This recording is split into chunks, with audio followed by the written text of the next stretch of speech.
In this video, we're going to talk about system requirements model, an important part of the software design, and we will see a couple of case study examples of the requirements, which will be helpful to get started with our first homework assignment,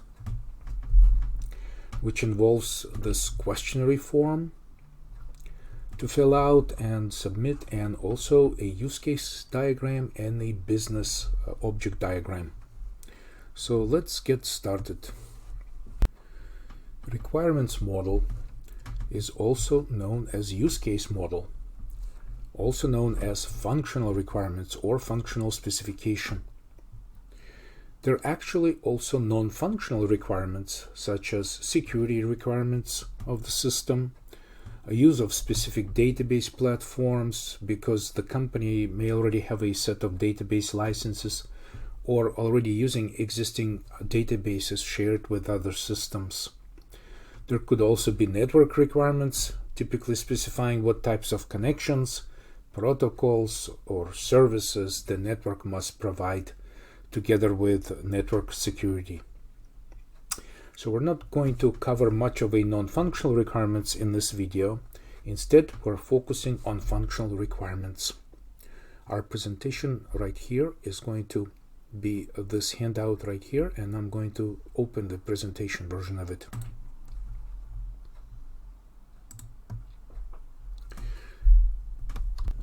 We first have to define what the use case is, and it is simply a sequence of steps written down, performed by the user when interacting with the system.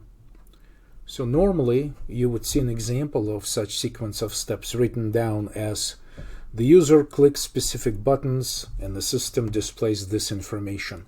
The user navigates to the next view and the system displays the result of querying the database for this information. So basically it's very specific what the user does with the and how the system responds to the user actions.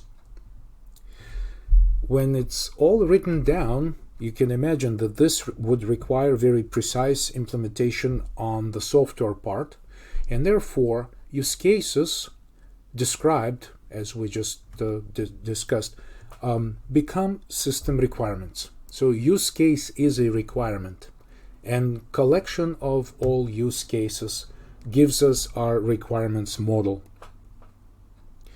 So the requirements themselves, as we discussed, are primarily functional requirements, and functional means a sequence of steps performed by the user in the system.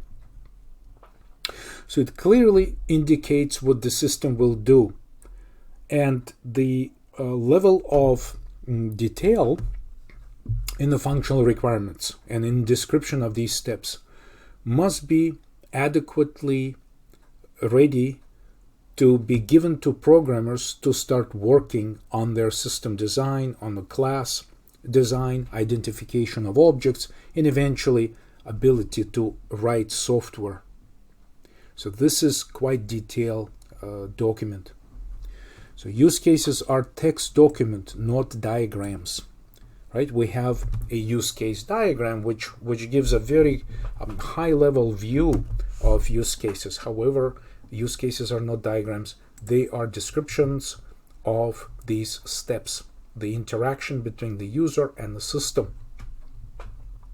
So because we mentioned so many times that these are functional requirements, that kind of indicates that use cases in their nature are not object-oriented. Use cases are functional, so they're just like recipes to follow to execute certain number of steps to get to a certain result. So of course UML defines the use case diagram, and we'll talk about the examples of UML case diagrams when we are focusing on our case studies. Now the level of detail can vary from use case to use case and from system to system, but ideally the language of use case should not open too much space for misrepresentation, Basically, the language should be the system does this, the user does this, the system displays this information, the user supposed to enter this and that information, and it kind of takes you through the entire workflow of this type of interaction. You can measure the quality of use case description by the fact how well does it describe what the system's supposed to do, and the programmers could get ready to start writing down the actual software. And also it should be unambiguous, not leaving too much space for misrepresentation or misinterpretation. Another example, also very similar example, describing user as a customer who is trying to cash or check, deposit cash or check to a bank account.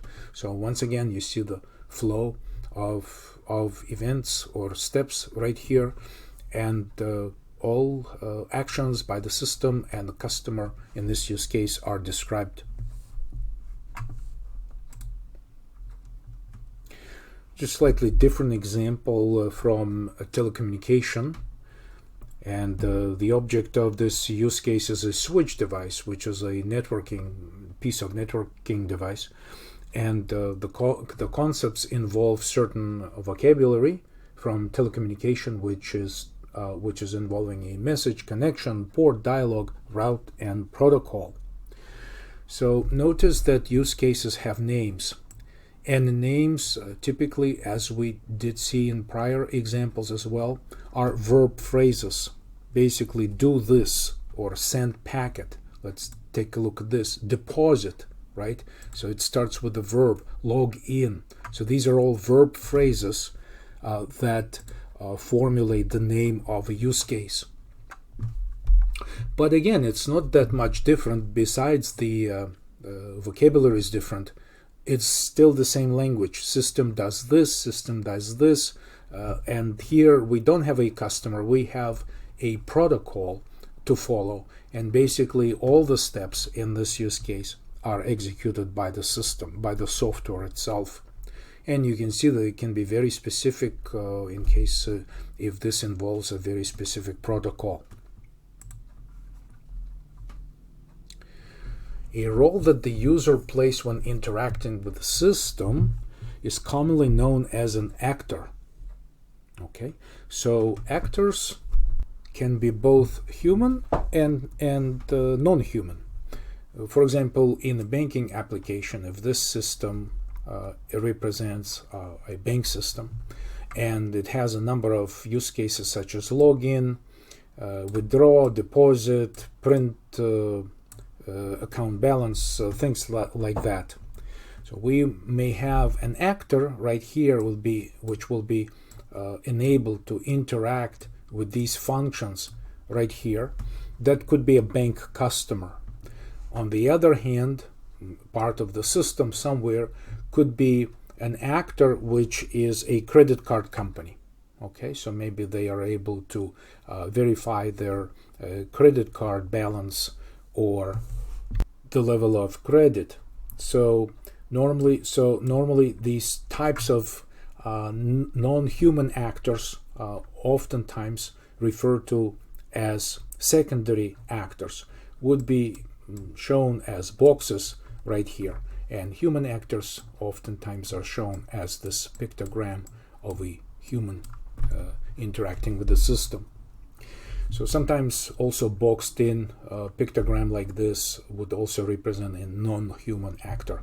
But ultimately the baseline is that the actor is anybody and or anything, a system, another computer, another subsystem which is able to connect to us, or somebody sitting in front of the keyboard.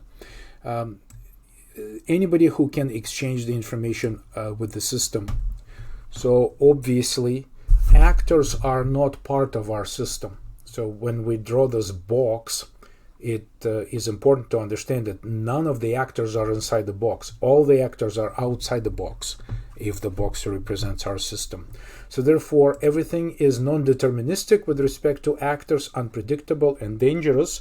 And of course, that means that the use cases, when we describe them, have to take an account of all of the possibilities that could be taking place during the workflow of the use case.